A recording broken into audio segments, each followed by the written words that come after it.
Habari ya wakati mwingine tena. Ni matumaini yangu ya kwamba unaendelea vizuri na uko salama kabisa. Katika video iliyopita tulikuwa tunazungumza kwa habari ya nguvu ya kufanya maamuzi, na tukaangalia maamuzi ni nini, na tukaangalia aina mbili za maamuzi, lakini pia tukaangalia umuhimu wa kufanya maamuzi katika maisha. Lakini katika mwendelezo wa video hii tutaangalia kanuni ambazo zitatuongoza katika kufanya maamuzi sahihi katika maisha. Kanuni ambazo zitatuongoza kufanya maamuzi sahihi katika maisha yetu. Tunajua kwamba kinachofanya watu wafanikiwe si uwezo walionao kama tulivyokwisha kuzungumza hapo awali, lakini ni uwezo wa kufanya maamuzi. Na si kila mtu anaweza kufanya maamuzi yaliyo sahihi, lakini ni ukielewa na kufahamu kanuni ambazo tutaenda kuzipitia katika somo hili, kwa maana ya kwamba kanuni 6 zitakazotuongoza kufanya maamuzi yaliyo sahihi katika maisha yetu, basi itakusaidia uwe na uwanja mpana wa kufanya maamuzi sahihi ambayo yatakupa matokeo ambayo unayatarajia katika maisha yako. Tafiti nyingi zinaonyesha kuwa 90% ya maamuzi ambayo tunafanya huwa yanatokana kwanza na hisia, na baada ya hapo yanaenda kuchakatwa katika mantiki, kwa maana ya kwamba tunafanya maamuzi kwa kupitia mfumo unaitwa limbic system, kwa maana ya kwamba mfumo ambao una control hisia, na kwa maana ya kwamba hisia. Lakini baada ya hapo maamuzi hayo yanapelekwa katika mfumo wa pili ambao tunasema ni katika sehemu ya pili ya ubongo ya prefrontal cortex system, ambayo sehemu hiyo inadili sana na maamuzi kwa upande wa mantiki. Sasa hii inaonyesha kwamba katika zile 90% kuna 10% ambazo zimebakia. Sasa manake 10% pekee ndio mantiki, lakini 90% ni hisia. Sasa usipokuwa makini, unaweza kujikuta maamuzi mengi unayoyafanya yanatumia hisia kuliko mantiki, na ukajikuta unapoteza uelekeo wa maisha yako na unapoteza hatima yako kwa sababu tu ya kuto kufahamu baadhi ya mambo ambayo yatakusaidia. Sasa tutaenda kuangalia kanuni 6. Kanuni ya kwanza, kanuni namba moja ya kukusaidia kufanya maamuzi sahihi, tunasema ni lazima ufahamu lengo la hayo maamuzi unayoyafanya, au kusudi la wewe kufanya hayo maamuzi. Ni kwa nini unachagua hayo maamuzi? Maybe let's say kwamba uliajiliwa katika kampuni fulani na unataka kuachana na hiyo kampuni, maybe kuanzisha biashara yako binafsi.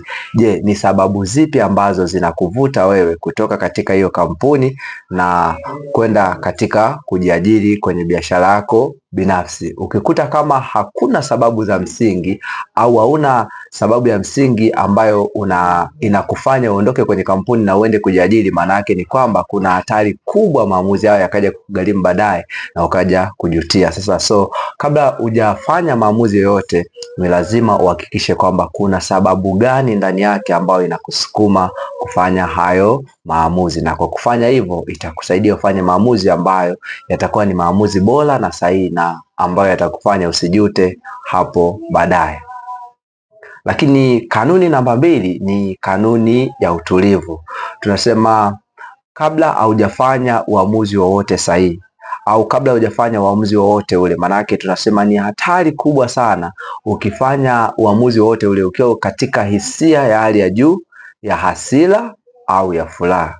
Sasa kabla hujafanya uamuzi wowote ule, lazima uhakikishe kwamba uko katika hali ya kawaida, tunasema optimum level of thinking capacity, kwa maana ya kwamba hali ya kawaida, hali ya utulivu. Manake jipe muda, jipe muda kabla ya kuchukua uamuzi wote. Ukiwa na furaha au una hasira, unatakiwa ujipe muda kadhaa, na baada ya hapo ndio utakuja kuelewa kwamba uamuzi ambao ulitaka kuufanya ni sahihi au sio sahihi. Let's say kwamba labda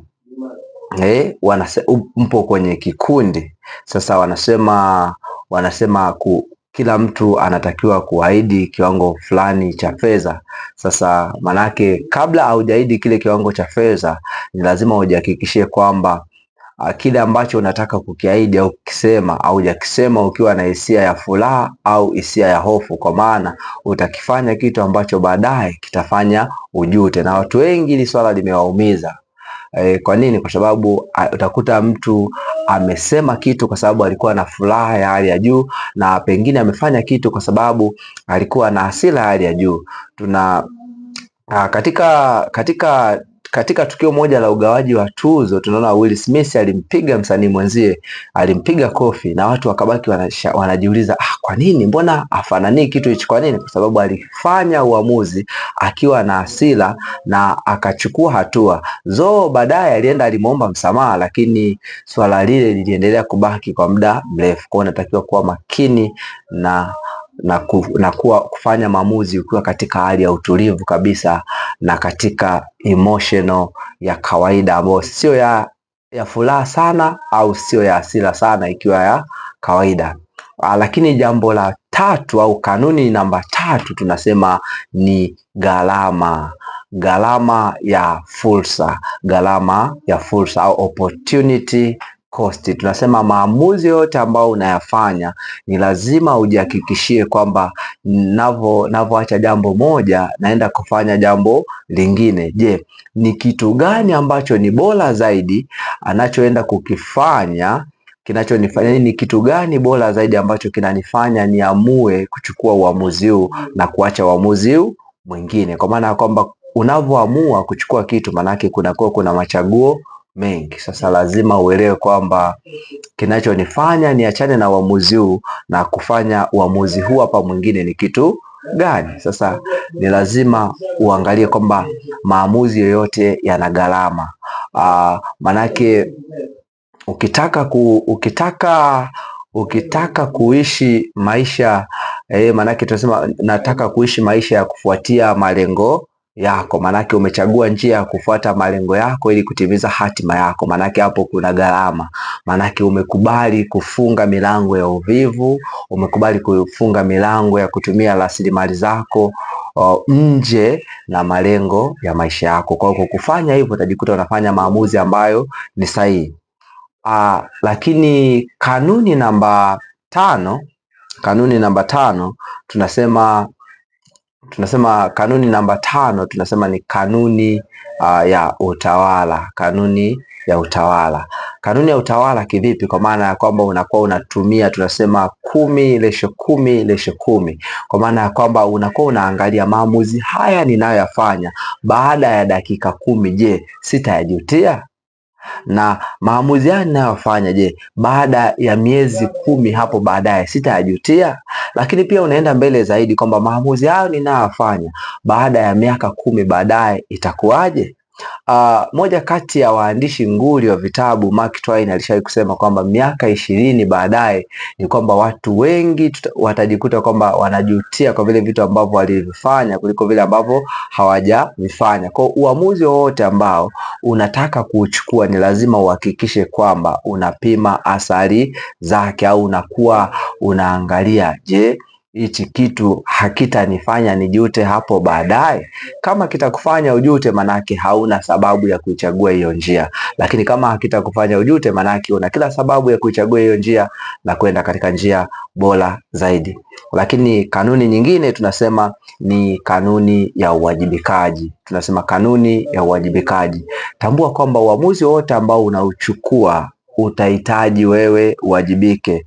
Elewa kwamba si kila maamuzi tunayoyafanya ni yana usahihi 100%. Hapana, kwa sababu hatujui vitu vinavyokuja mbele na wala vinavyotokea baadaye. Kwa hiyo unatakiwa kuwa makini. Unaweza ukakiamua kitu sahihi na kwa nia njema kabisa, lakini kisiende kama ulivyotarajia. Sasa unatakiwa kuelewa kwamba unatakiwa kuwajibika juu ya maamuzi yako. Usitafute mtu wa kumlaumu, usitafute mtu wa kumlalamikia, usitafute mtu wa kumpelekea lawama zako. Tambua kwamba uamuzi wote ambao unaufanya manake ni nini?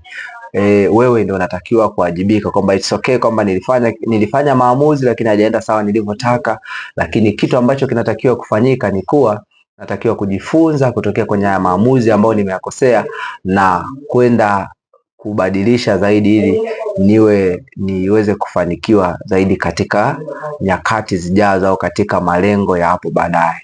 Kumbuka kuwa uamuzi mmoja sahihi unaweza kubadilisha maisha yako na kuyafanya kuwa bora zaidi.